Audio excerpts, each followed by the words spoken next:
So we kind of fly by the fact that the U.S. government asked Apple to build a backdoor in the first place, right? And so I think many of us maybe just assumed, like, shouldn't the very idea that they can build a backdoor into these things and can, if they wanted to, they could access this data essentially whenever they want, you know, assuming the agreements would allow it.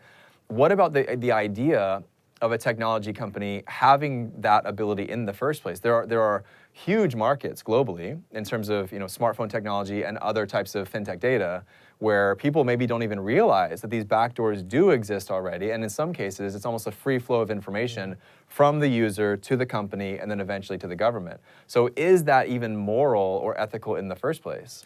If we just kind of extrapolate from Apple to other kind of technologies, either apps, hardware, you know, wallets that may hold cryptocurrencies, you know, almost all of these have some sort of protection, password, keyword, whatever it may be.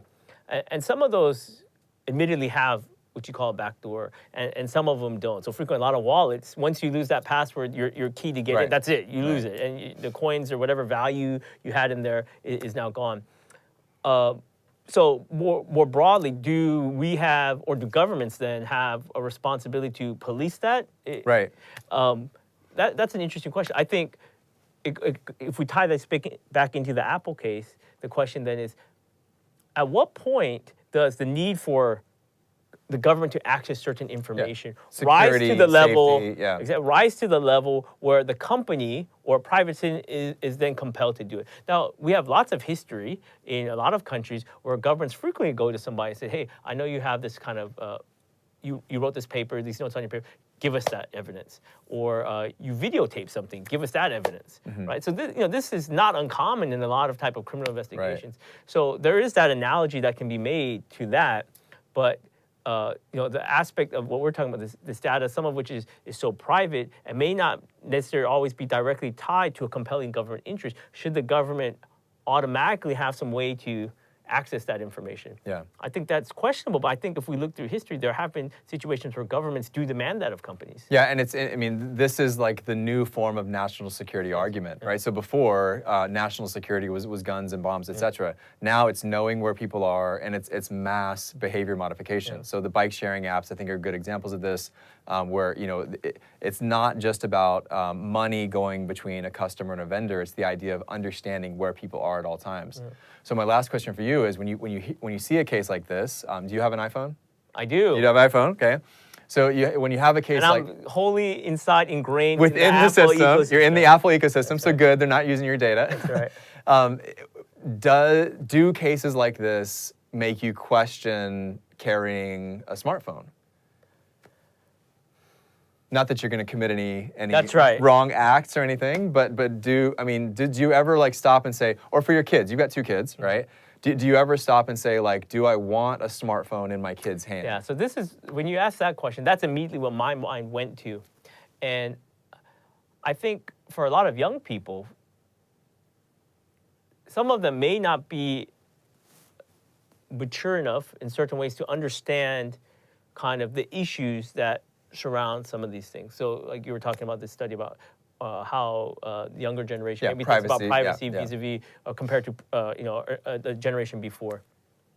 I think it's important that we educate our children, our young adults, about the impacts of this kind of the use of smartphones, the use of particular applications on smartphones and technology in general. I think that kind of education will make other aspects of forming good policy better. I think we know from different things that we've touched on in the course that informed consumers will generally make better decisions. And if they make better decisions, then we can more fully utilize the positive aspects of these new financial technologies as opposed to being used by them. Would you force your kids to give you their password to their phone, you think? Fortunately, they're young enough. But just in the future, do you think? I don't know. Because this is a microcosm of the broader question. Yeah. So when we're talking about our children, my children don't have smartphones that they carry around, but I would want to know what they're doing, and I would see that as my responsibility to keep them safe as a parent. And if you take that, extrapolate it out to the government, that's exactly their point, right? So I like your answer because you're saying it's all about educating and then letting people make informed decisions. But I think when you are in the position of authority and you're trying to protect people, oftentimes that kind of desire to protect maybe overcomes. And so my hope would be, and I honestly don't know, my hope would be my efforts to try to educate were effective in the fact that I could hopefully trust them enough where they could use this technology at least initially.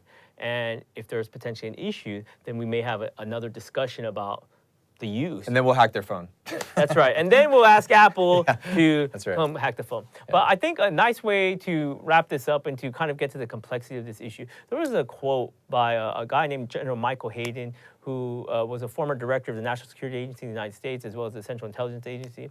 And with respect to this whole situation with Apple and the San Bernardino terrorist case, he commented in a report that this may be a case where we have got to give up some things in law enforcement and even counterterrorism in order to preserve this aspect of our cybersecurity. And so I think he captured that well in the sense that there's a balance of national interest, but there's also a competing interest of how do we want to secure data, like the cybersecurity. And this is an ongoing debate that I think we'll continue to have, and hopefully through our students thinking through this course and these questions can also contribute to the debate wherever they may be.